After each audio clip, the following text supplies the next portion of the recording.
ఈరోజు అన్బాక్సింగ్ అనేది చేయబోతున్నాను. నా కొత్త పెట్స్ని అయితే తీసుకొచ్చాను హాబీలోకి. ఎప్పుడు ఫిషెస్ పెంచి బోర్ కొట్టేసరికి కొత్తగా రోడన్స్ గట్రా పెంచుతామని ఈ టైప్ ఆఫ్ చాలా క్యూట్ రోడన్స్ అయితే తీసుకొచ్చాను. ఇగో మీకు చూపిస్తా చూడండి. సో వీటిని కొంచెం జాగ్రత్తగా అయితే మనం హ్యాండిల్ చేయాలి. ఇవి కొంచెం సెన్సిటివ్గా ఉంటాయి. సో ఇది వచ్చేసి ఈ గ్వినీ పిగ్స్ అండి.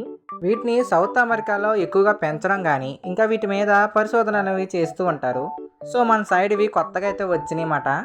సో నేనైతే వీటిని పెంచుకుందాం అనుకుంటున్నాను. Not for any sale purpose, ఇది జస్ట్ నేను సరదాగా పెంచుకోవడానికి అయితే తీసుకొచ్చిందన్నమాట. ఇవి హ్యామ్స్టర్స్ అయితే కావు. హ్యామ్స్టర్స్ అనేవి త్వరలోనే తెస్తాను.